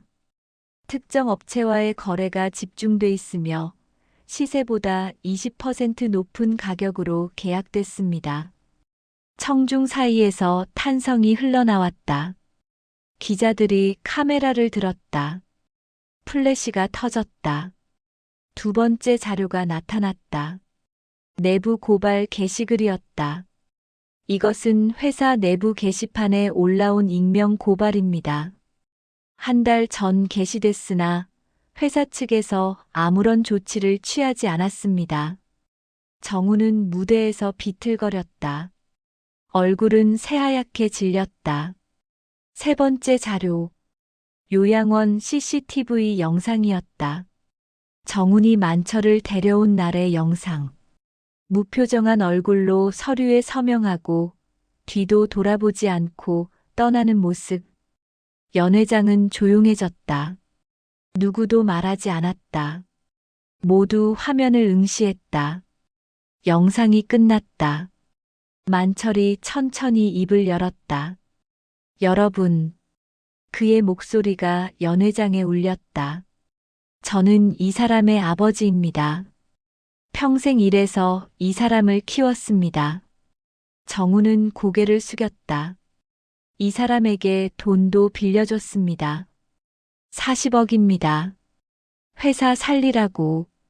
근데 안 갚았습니다. 투자자들이 서로를 쳐다봤다. 저를 요양원에 홀로 두고 갔습니다. 인사도 없이. 뒤도 안 돌아보고. 만철의 목소리가 떨렸다. 하지만 계속 말했다. 여러분, 이런 사람이 운영하는 회사를 믿을 수 있습니까? 침묵이 흘렀다. 무거운 침묵이었다. 저는 벌을 주려는 게 아닙니다. 깨달음을 주고 싶습니다. 만철은 정훈을 봤다. 사람을 소홀히 하는 게 얼마나 큰 잘못인지, 신뢰를 저버리는 게 얼마나 무서운 일인지. 정훈은 무릎을 꿇었다. 무대 위에서 무릎을 꿇고 고개를 숙였다. 어깨가 떨렸다. 울고 있는 것 같았다. 만철은 하석에게 신호를 보냈다. 하석은 노트북을 끄고 휠체어를 돌렸다. 만철은 연회장을 빠져나갔다. 뒤에서 플래시가 계속 터졌다. 기자들이 질문을 쏟아냈다. 대표님, 이 내용 사실입니까? 내부 비리 어떻게 설명하시겠습니까? 정우는 대답하지 못했다. 그는 그저 무대 위에 무릎 꿇은 채 고개를 숙이고 있었다. 선영은 객석에서 일어나 무대로 뛰어갔다. 남편을 부축하려 했다. 하지만 정우는 일어나지 않았다. 그는 그 자리에 그대로 있었다. 마치 모든 힘이 빠진 것처럼. 연회장 방, 만철은 휠체어에 앉은 채 하석을 올려다봤다. 끝났네. 네, 회장님. 이제 정훈이 차례야. 만철은 창밖을 바라봤다. 호텔 밖엔 햇살이 비치고 있었다. 하늘은 맑았다. 만철의 눈가도 촉촉해졌다. 하지만 그는 눈물을 닦지 않았다. 사흘 후 뉴스는 정훈의 이야기로 가득했다. 신문 일면엔 아버지를 홀로 두고 떠난 기업인이라는 제목이 실렸다. 인터넷 기사엔 댓글이 수천 개 달렸다. 대부분 비난이었다. 정훈의 회사는 혼란에 빠졌다. 주요 투자자들이 투자를 철회했다. 거래처들이 계약을 해지했다. 직원들은 불안해하며 하나둘 사표를 냈다. 회사 주가는 연일 하한가를 기록했다. 정우는 집안에 틀어박혀 있었다. 전화는 받지 않았다. 문도 열지 않았다. 선영이 문 앞에서 불렀지만 대답이 없었다. 여보, 밥이라도 드세요. 제발요. 안에서 아무 소리도 들리지 않았다. 선영은 문에 기댄 채 주저앉았다. 눈물이 흘렀다. 일주일이 지났다. 정우는 마침내 방문을 열었다. 수염은 덥수룩했고 눈은 충혈돼 있었다. 선영은 놀라 일어섰다. 여보. 정우는 아무 말 없이 현관으로 걸어갔다. 선영이 뒤따랐다. 어디 가세요? 아버지한테. 정우는 신발을 신고 밖으로 나갔다. 차에 올라탔다. 시동을 걸었다. 선영은 조수석에 타려 했지만 정훈이 말했다. 혼자 갈게. 여보. 미안해. 차가 출발했다. 선영은 그 자리에 남겨졌다. 정우는 요양원으로 향했다. 고속도로는 한산했다. 라디오는 켜지 않았다. 그는 그저 운전대를 잡고 앞만 봤다. 눈앞에 펼쳐진 도로는 끝이 보이지 않았다. 요양원에 도착했다. 주차장에 차를 세웠다. 정우는 차에서 내려 입구를 바라봤다. 발걸음이 떨어지지 않았다. 하지만 그는 천천히 걸었다. 입구 문을 열고 들어갔다. 접수대 직원이 그를 알아봤다. 눈빛이 차갑게 느껴졌다. 정우는 고개를 숙이고 지나갔다. 3층으로 올라갔다. 복도를 걸었다. 302호 앞에 섰다. 노크를 했다. 아버지, 정훈입니다. 안에서 대답이 없었다. 정훈은 다시 노크했다. 아버지, 문 좀 열어주세요. 잠시 후 문이 열렸다. 만철이 서 있었다. 표정은 평온했다. 들어와. 정우는 방 안으로 들어갔다. 문이 닫혔다. 둘은 마주 섰다. 침묵이 흘렀다. 정훈이 먼저 무릎을 꿇었다. 아버지 용서해 주십시오. 만철은 창가로 걸어가 앉았다. 일어나. 아버지. 일어나라고. 정우는 천천히 일어났다. 눈엔 눈물이 고여 있었다. 저 제가 다 잃었습니다. 회사도 신뢰도 다요. 그래. 어떻게 하면 됩니까? 어떻게 해야 아버지가 용서해 주십니까? 만철은 정훈을 봤다. 용서는 내가 하는 게 아니야. 무슨 말씀이십니까? 내가 스스로 해야 해. 내 자신에게. 정훈은 이해하지 못했다. 만철이 계속 말했다. 너 지금 뭘 잃었다고 생각하나? 회사 명예 돈. 아니야. 만철은 고개를 저었다. 넌 사람을 잃었어. 날, 가족을, 직원들을, 신뢰를. 정우는 고개를 숙였다. 그게 제일 큰 거야, 정우나. 돈은 다시 벌 수 있어. 회사도 다시 세울 수 있어. 근데 사람은 한 번 잃으면 돌이킬 수 없어. 정훈의 어깨가 떨렸다. 아버지, 너 이제 뭐 할 거야? 정훈은 대답하지 못했다. 만철이 일어나 정훈에게 다가갔다. 손을 내밀었다. 나랑 같이 갈래? 어디로요? 일하러. 정훈은 눈을 크게 떴다. 일이요? 응. 진짜 일. 사람 만나고 땀 흘리고 고마움 배우는 일. 만철은 미소 지었다. 이 요양원 내가 인수했어. 네. 무료로 바꿀 거야. 갈 곳 없는 어르신들 다 모실 거고. 정우는 믿을 수 없다는 표정이었다. 아버지 재산을 다 썼지. 이게 마지막이야. 만철은 정훈의 어깨를 잡았다. 너도 여기서 일해. 청소하고 식사 나르고 어르신들 말벗돼 드리고. 제가요? 그래. 밑바닥부터 다시 시작해. 사람이 뭔지 배워. 정우는 눈물을 흘렸다. 만철은 아들의 머리를 쓰다듬었다. 울지 마. 이제 시작이야. 그날부터 정우는 요양원에서 일하기 시작했다. 신분을 숨겼다. 그냥 자원봉사자라고만 했다. 아침엔 청소를 했다. 복도를 닦고 화장실을 청소했다. 손은 거칠어졌고 허리는 아팠다. 점심엔 식사를 날랐다. 노인들의 방을 돌며 식사를 전달했다. 처음엔 어색했다. 어떻게 대해야 할지 몰랐다. 하지만 시간이 지나며 익숙해졌다. 할아버지, 식사 가져왔습니다. 오, 고맙네. 천천히 드세요. 자네, 얼굴이 낯익은데? 정우는 미소 지었다. 그런가요? 처음 뵙는데요. 노인은 고개를 갸웃하다 밥을 먹기 시작했다. 정우는 그 모습을 지켜봤다. 할아버지는 천천히 숟가락을 떴다. 손이 떨렸다. 하지만 혼자 힘으로 먹었다. 정우는 그 모습에서 존엄을 봤다. 늙고 약해졌어도 스스로 할 수 있는 걸 해내는 모습. 그건 회사에서 본 어떤 성공보다 아름다웠다. 오후엔 노인들과 이야기를 나눴다. 정원 벤치에 앉아 말벗이 되드렸다.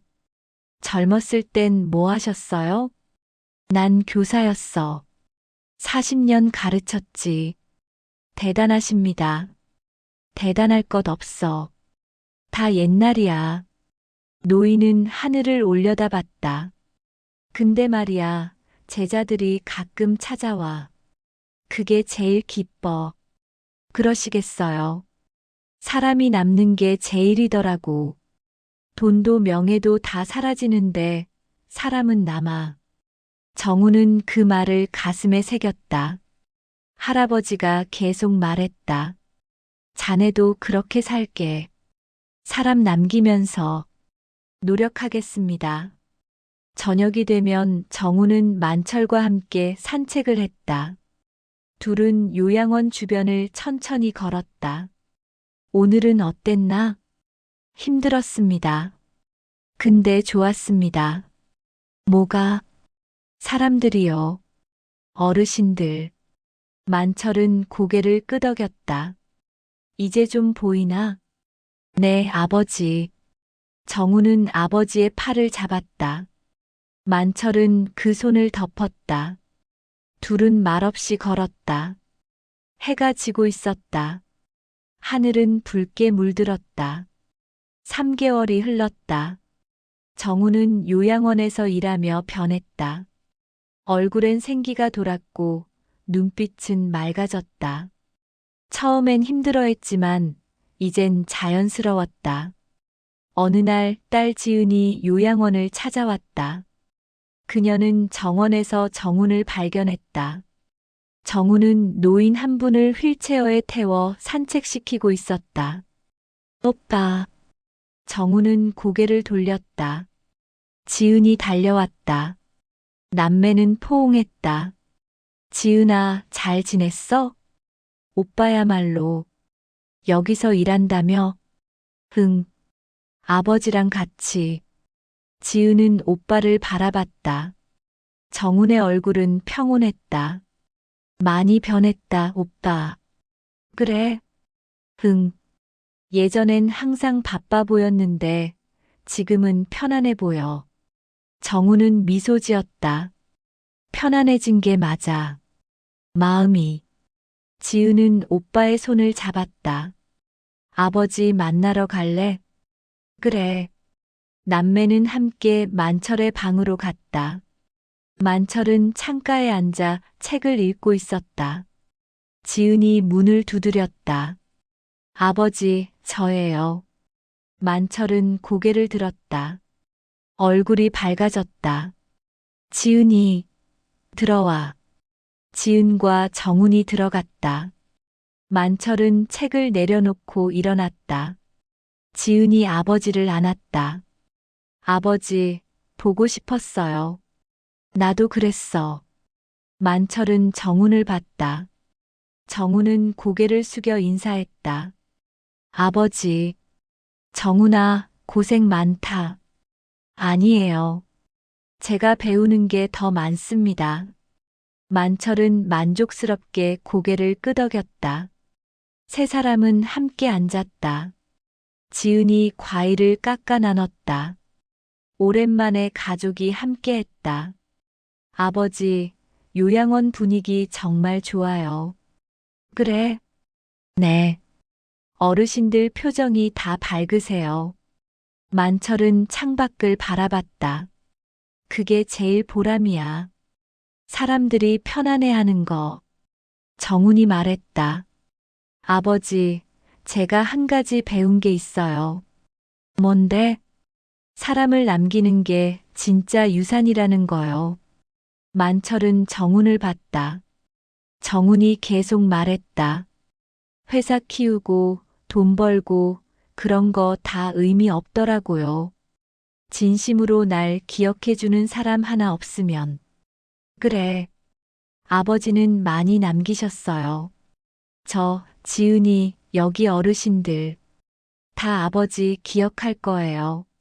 만철은 눈시울이 붉어졌다. 지은도 눈물을 닦았다. 너희 둘이 이렇게 있어주니 고맙다. 만철은 두 자식의 손을 잡았다. 이게 내가 원하던 거야. 가족이 함께 있는 것. 세 사람은 한동안 말없이 손을 잡고 있었다. 창밖엔 봄바람이 불었다. 정원에 심은 나무에서 새싹이 돋아나고 있었다. 한 달 후 정우는 만철에게 편지를 썼다. 며칠 밤을 고민하며 쓴 편지였다. 아버지께 제가 평생 드려야 할 말을 이제야 합니다. 미안합니다. 그리고 감사합니다. 아버지가 저를 무너뜨린 게 아니라 다시 세워주셨습니다. 이제야 알았습니다. 사람이 뭔지, 가족이 뭔지, 진짜 성공이 뭔지. 아버지 없었으면 평생 모르고 살았을 겁니다. 이제 아버지가 자랑스러운 아들이 되겠습니다. 사랑합니다, 아버지. 정훈 올림. 정훈은 편지를 봉투에 넣어 아버지 방 문틈에 넣었다. 다음 날 아침 만철은 편지를 발견했다. 침대에 앉아 읽었다. 한 글자 한 글자 천천히. 편지를 다 읽고 만철은 편지를 가슴에 품었다. 눈가가 촉촉해졌다. 그는 창밖을 바라봤다. 해가 떠오르고 있었다. 1년이 흘렀다. 계절은 다시 봄으로 돌아왔다. 요양원 정원엔 꽃이 만발했다. 개나리, 진달래, 벚꽃. 노인들은 휠체어를 타고 정원으로 나왔다. 정우는 그들을 돕고 있었다. 할머니, 천천히 가세요. 고맙네, 총각. 여기 앉으시면 볕이 잘 들어요. 정우는 할머니를 벤치 옆에 모셨다. 할머니는 햇살을 받으며 눈을 감았다. 따뜻하구나. 그쵸? 정우는 옆에 앉았다. 정원엔 다른 노인들도 나와 있었다. 누군가는 산책을 하고 누군가는 대화를 나눴다. 평화로운 오후였다. 만철이 지팡이를 짚고 정원으로 나왔다. 정우는 일어나 다가갔다. 아버지, 제가 도와드릴게요. 괜찮아. 혼자 걸을 수 있어. 만철은 천천히 걸었다. 정우는 옆에서 지켜봤다. 만철은 벤치에 앉았다. 정훈도 옆에 앉았다. 정훈아. 네, 아버지. 너 이제 뭐 하고 싶어? 정훈은 잠시 생각했다. 여기 계속 있고 싶어요. 회사는 돌아가고 싶지 않아요. 이게 더 좋아요. 만철은 미소 지었다. 그럼 여기서 일해. 네. 이 요양원 운영해. 내가. 정우는 눈을 크게 떴다. 제가요? 그래. 난 이제 늙었어. 누군가 이어받아야지. 아버지. 만철은 정훈의 어깨를 두드렸다. 잘할 수 있어. 넌 이제 사람을 알잖아. 정훈은 고개를 끄덕였다. 최선을 다하겠습니다. 그래. 그리고 만철은 주머니에서 작은 상자를 꺼냈다. 정훈에게 건넸다. 이거 받아. 정훈은 상자를 열었다. 안엔 채권 증서가 들어 있었다. 40억 원 채권. 하지만 증서엔 빨간 글씨로 취소라고 적혀 있었다. 아버지, 이건 이제 필요 없어. 내가 배웠으니까. 정우는 눈물을 흘렸다. 아버지, 감사합니다. 만철은 아들을 안았다.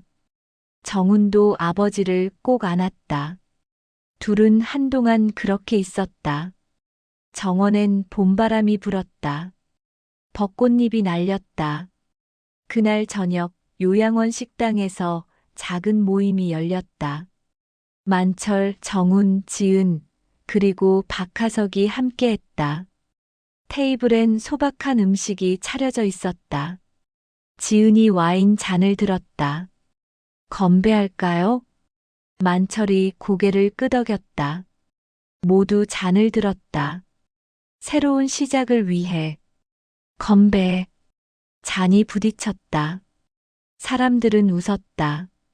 정우는 가족들을 둘러봤다. 아버지, 여동생, 그리고 하석. 이들이 진짜 재산이었다. 식사 후 정훈과 만철은 정원으로 나갔다. 밤이었다. 별이 빛나고 있었다. 둘은 벤치에 앉았다. 아버지. 제가 배운 게 있어요. 또 뭔데? 사람을 남기는 게 진짜 유산이라는 거요. 만철은 정훈을 봤다. 이미 한 번 말했잖아. 근데 이제 진짜로 알았어요. 머리가 아니라 가슴으로. 만철은 하늘을 올려다봤다. 나도 이제야 알았어. 내가 뭘 위해 살았는지. 뭐요? 사랑받으려고가 아니라 사랑하려고. 정우는 그 말을 되새겼다. 만철이 계속 말했다. 사람들이 날 기억 안 해도 돼. 내가 그들을 사랑했다는 게 중요해.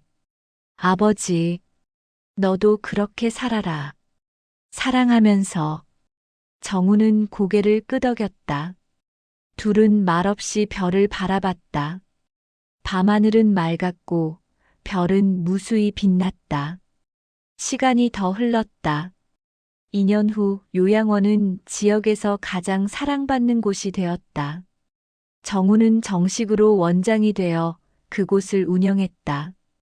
지은도 자주 찾아와 봉사했다. 선영도 처음엔 어색해했지만 점점 요양원 일을 돕기 시작했다. 만철은 여전히 요양원에서 살았다. 건강은 예전만 못했지만 마음은 평온했다. 매일 아침 정원을 산책하고 오후엔 노인들과 이야기를 나눴다. 어느 봄날 만철은 벤치에 앉아 햇살을 받고 있었다. 정훈이 다가와 옆에 앉았다. 아버지, 오늘 날씨 좋네요. 그러게. 완전히 봄이야. 산책하실래요? 그럴까? 둘은 일어나 정원을 걸었다. 꽃이 만발했다. 벚꽃, 개나리, 튤립. 온 세상이 색으로 가득했다. 정훈아. 네. 행복하니? 정훈은 미소 지었다. 네, 아버지. 정말 행복해요. 다행이다. 만철은 정훈의 어깨를 두드렸다. 둘은 계속 걸었다. 앞엔 길이 펼쳐져 있었다. 긴 길이었다. 하지만 이젠 함께 걷는 길이었다. 요양원 입구 간판이 바람에 흔들렸다. 사랑과 행복이 가득한 집. 처음엔 빈말 같았던 그 문구가 이젠 진실이 되었다. 만철과 정우는 그 길을 천천히 걸었다. 뒤에서 지은이 따라왔다. 그녀는 아버지와 오빠의 뒷모습을 보며 미소 지었다. 정원 한쪽에서 할머니 한 분이 노래를 부르고 있었다. 옛날 노래였다. 다른 노인들도 따라 불렀다. 목소리는 떨렸지만 따뜻했다. 만철은 그 노랫소리를 들으며 걸음을 멈췄다. 눈을 감았다. 봄바람이 얼굴을 스쳤다. 꽃향기가 났다. 좋구나. 만철은 중얼거렸다. 정훈과 지은이 양옆에서 아버지의 팔을 잡았다. 세 사람은 그렇게 서 있었다. 조용한 용서 속에서 새로운 삶이 계속되고 있었다. 과거의 아픔은 치유됐고 미래의 희망이 싹텄다. 가족은 다시 하나가 됐다. 만철은 눈을 떴다. 하늘을 올려다봤다. 구름 한 점 없이 맑았다. 새 한 마리가 날아갔다. 자유롭게 높이. 가자. 계속 걷자. 만철이 말했다. 정훈과 지은이 고개를 끄덕였다. 세 사람은 다시 걸었다. 정원길을 따라 꽃들 사이를 햇살 속을. 멀리서 종소리가 울렸다. 요양원 시계탑의 종이었다. 오후 3시를 알렸다. 맑고 깨끗한 소리였다. 그 소리를 들으며 만철은 생각했다. 인생은 돌고 돈다. 시작이 있으면 끝이 있고, 끝이 있으면 또 다른 시작이 있다. 무너짐이 있으면 일어섬이 있고, 상처가 있으면 치유가 있다. 그리고 사랑이 있으면 용서가 있다. 만철은 두 자식을 바라봤다. 정우는 이제 진짜 어른이 됐다. 사람을 아는 어른. 지은은 여전히 따뜻했다. 변하지 않는 마음을 가진. 고맙다, 너희 둘. 만철이 말했다. 뭐가요, 아버지? 여기 있어줘서. 정훈과 지은은 서로를 봤다. 그리고 웃었다. 저희가 더 감사하죠. 세 사람은 벤치에 앉았다. 정원을 바라봤다. 노인들이 평화롭게 시간을 보내고 있었다. 누군가는 책을 읽고, 누군가는 꽃을 보고, 누군가는 그저 햇살을 즐기고 있었다. 이곳은 그들의 집이었다. 마지막 집이 아니라 새로운 시작의 집, 사랑이 있는 집, 존엄이 있는 집. 만철은 만족스럽게 미소 지었다. 평생을 일했다. 쌓고 짓고 만들었다. 하지만 이것이 최고의 작품이었다. 사람이 행복한 곳. 해가 서쪽으로 기울었다. 그림자가 길어졌다. 하지만 빛은 여전히 따뜻했다. 봄날의 오후 모든 게 평온했다. 만철은 눈을 감았다. 그리고 중얼거렸다. 이제 됐어. 이제 정말 됐어. 정훈과 지은은 그 말을 들었다. 아무 말도 하지 않았다. 그저 아버지 옆에 앉아 있었다. 함께 있어 주었다. 요양원 정원에 봄바람이 불었다. 꽃잎이 날렸다. 하늘 높이, 멀리 아름답게. 그리고 시간은 계속 흘렀다. 조용히, 평화롭게, 사랑 속에서. 꽃길 인생과 긴 이야기를 함께 해주셔서 감사합니다. 오늘 이야기가 마음에 닿으셨다면 무료 버튼인 구독과 좋아요를 눌러주시고 앞으로도 꽃길 인생과 함께 해주세요. 오늘도 건강하시고 작은 순간이라도 꽃길 인생 같은 하루가 되시길 바랍니다. 다음 사연에서 다시 뵙겠습니다.